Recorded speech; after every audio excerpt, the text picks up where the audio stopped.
So this next song is going to be Eric Clapton's Wonderful Tonight. It's a great classic song. I really advise this song for people who are beginning to do bends and lead playing because it's a very simple song in a sense, and it's also great for arpeggiating chords, which is a very important skill to have with guitar. So what we're going to do is we're going to just go over the solo sections of this song. And we're going to go over the main sections, which are going to be the lead part. So with this, you have to have some semblance of practicing your licks and your bends and things like that. And we're going to incorporate the first bend is going to be a full bend. And we're going to be doing a pull off on the 8 and then to the 10.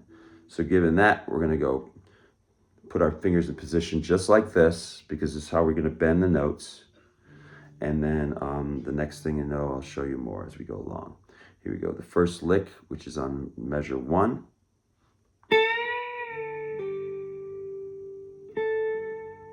And then you land back on the 10. Now, I paused there for a second just to show you that there's a bend and release. The bend and release, and also a pull off incorporated in all that. So when he bends up,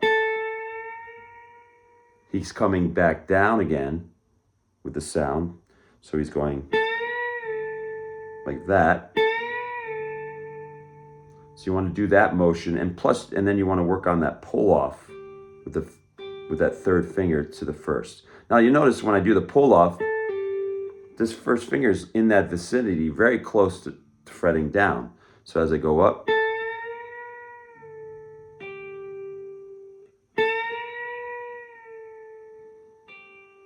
so my first finger is right there when I do that pull off.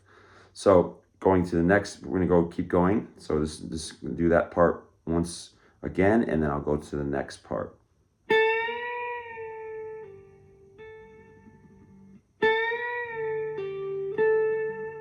So what I do is I pluck, I do the bend and release, and I pull off, and I pluck again on the 10.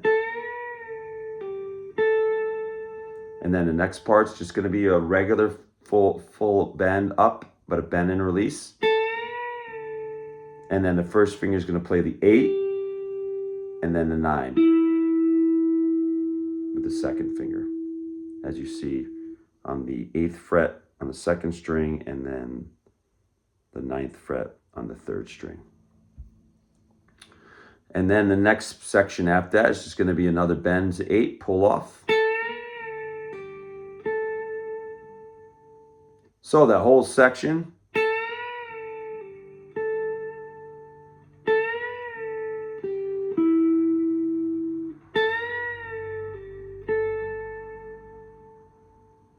Now we get to the next line, or the next at measure 5, and we're going to be doing that same thing as we go along. So as we do the next one,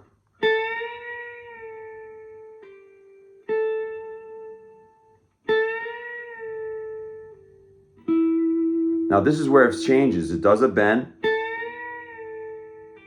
lands on the 8 with a pull off, but then you have to go back with this third finger to the 10, and then first finger at the 7, and then my second finger at the 8 on the E string, and then I put my third finger on the 10. So, and then what I do is I take this third finger and I slide it to the 12. And then we put the first down. So it's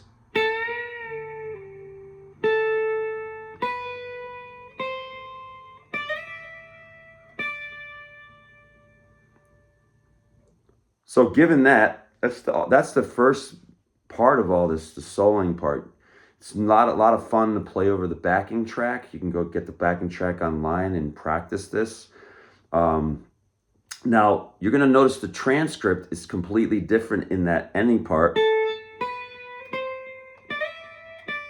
than what I'm playing here. Now, I've done that because I feel like it's better to do that, because I don't like going all the way up the neck up to 17 when I'm over here.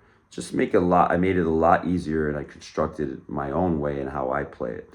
So you can use everything that's in the transcript, but this part I would recommend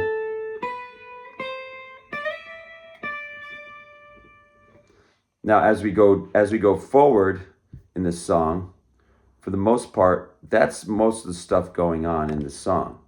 So what I'm going to do now is I'm going to take you down to that.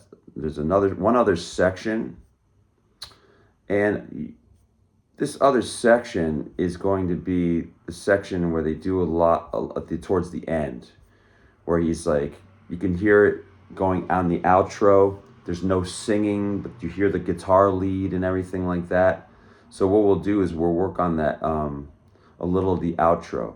So the outro, which is at measure 45, you're going to start doing that same melody again. So here we go. Pull off. Now this is very subjective in this area. Some people like prefer to just go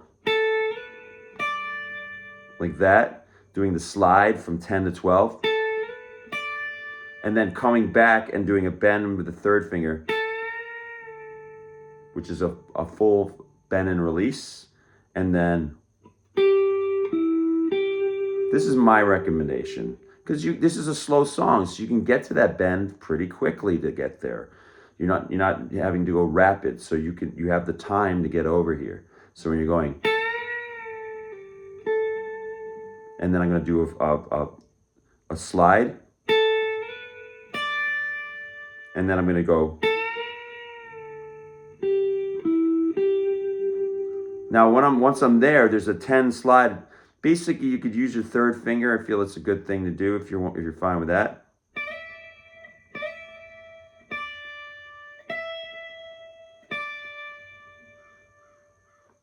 So they're basically doing that as the ending. So going through the whole thing of the outro.